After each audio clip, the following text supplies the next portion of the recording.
cool cars, hot chicks, jukeboxes, leather jackets, and the Fonz. I'm Wombat Comic, and this is Vinyl Snacks. Eyyyy!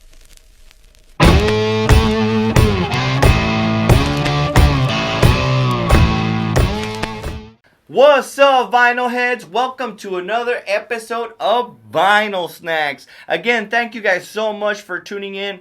All the new people, what's up, what's up? Make sure you guys are liking and subscribing, sharing it with all your friends. It's all a podcast about vinyls and my love of them. And if you're a regular, what's up, homie? I'm glad you guys are joining me again on this great episode of Vinyl Snacks. Today's episode is super awesome because we're gonna be talking about this record right here. It's Fonzie's Favorites. It is a vinyl record that I purchased in Dallas when I was coming back from tour. I forgot what the record store is called in Dallas, but I believe it's like one of the biggest, if not the biggest record store in America, according to them. I'll find out. I'll probably put a little link there of their spot. But this is where I got this record from, and I'm a huge Happy Days fan. Like, I grew up on Happy Days. I grew up on Nick at Night. And as soon as I saw this record, I'm like, I gotta have it, you know. So we're going to be talking about this specific record, which is why I'm also wearing a leather jacket, a.k.a. a pleather jacket. Okay, this is Fonzie as I get. I know, it's pretty sad, guys. It's pretty sad. But yeah, it's all about the Fonz for me. I grew up watching... anybody who's gone to my show knows I comb my hair. And the reason why I was so obsessed with my hair was because of Fonzie. It was because of Fonzie and Ricky Ricardo from I Love Lucy, which to me, those guys were just, I remember being like, damn, their hairs are so cool. Like, I want to have cool hair like them. So they've obviously inspired me even as an adult. But yeah, Happy Days, it's a great show. In January, the first episode debuted on January 15th, 1974. And it ran all the way to September 24, 1984, which made it the longest running series on ABC.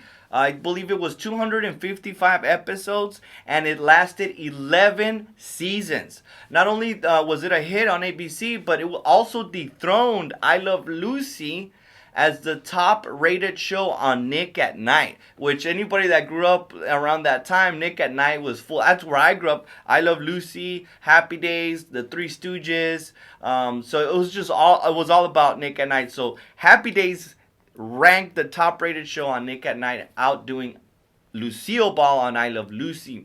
The show was originally created by a guy named Gary Marshall, which if you're a big TV head, you know Gary Marshall. He's done so many different things. He's made a bunch of cool movies. I don't know if you guys know this, but Gary Marshall, the guy who created Happy Days, also made Pretty Woman, A League of Their Own, yes, and Never Been Kissed with Drew Barrymore, which is also a great rom-com movie. So he's always produced and written a lot of these movies that are super great. Not only that, but he also made a lot of spin-offs off of the Happy Days franchise. Through that, he was able to do Laverne and Shirley, which is its own spin-off show, which was very successful at the time. They also had a cartoon of the Fonz called Fonz and Happy Days Gang. So that was a cartoon. I've never seen it, but I looked it up, and there's a cartoon with the Fonz in it, which I gotta check it out. Super cool. Also, another great show that came out of Happy Days was one that is very, very famous and very, very infamous, especially to somebody who's a legend. Mork and Mindy. Right? Mork and Mindy, if you guys don't know, was Robin Williams' breakout role in television. The legend Robin Williams came out of the mind of Gary Marshall. Well, technically not Gary Marshall, because the way Mork and Mindy came about, because he was a character that Gary Marshall's son was a big Star Wars fan, and he kept urging his dad that they should have like a space character in Happy Days. So at the request of his son, Gary Marshall created this character named Mork, which came out on Happy Days. When Gary Marshall was trying to audition, he said he auditioned a few comedians and stuff like that, and he just could not find the right character to play the part of Mork. His sister was the one that actually recommended this guy, and she's like, hey, maybe you should get this one guy named Robin Williams. And he was like, who's that? He's like, it's this street performer. He's a comedian that performs on the street. So Gary Marshall was like, why would I want to audition a guy who's working on the street? And her answer was that, well, his hat is always full.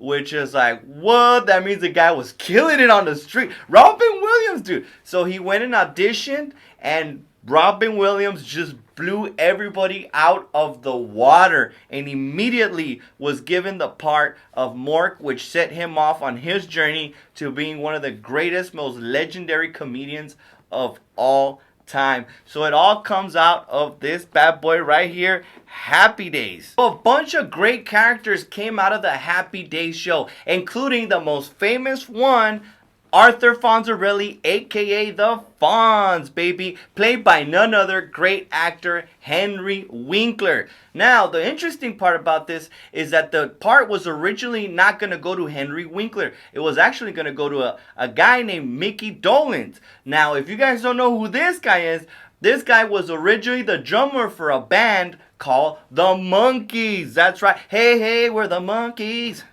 And we're just monkeying around. You know what I mean? So that's who they were originally going to give it to. But they ended up not liking him because he was too tall. He kind of wasn't able to do it. So they ended up giving it to Henry Winkler. Which at that time, he thought he wasn't going to get the part because he was struggling with dyslexia. So when they gave him his lines, he couldn't read them. So he ended up impromptuing his lines. So he freestyled his lines and they were like, hey, what are you doing? You're not doing your lines. Like, oh no, I'm just trying to be the character. So he played it off, and then he said, if you guys give me the part, I'll say the lines correctly. Well, it worked, and Henry Winkler ended up becoming the Fonz, which, by the way, to me was the best pick. I don't think nobody could ever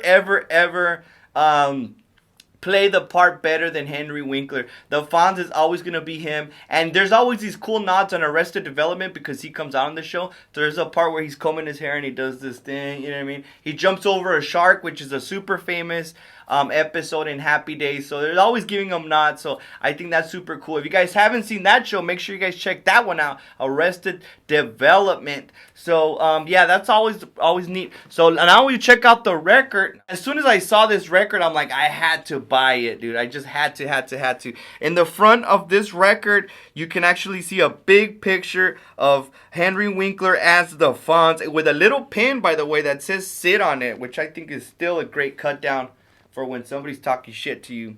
If you flip the record over, you see it at the top, it says Fonzie Favorites, and it also includes the hit Happy Days from the TV soundtrack. It's really interesting. In the back, there's some little stuff here that you'll notice that you read. It says, no, the Fonz has not taken singing on this album. Better, he has chosen favorite 50s records to share with you.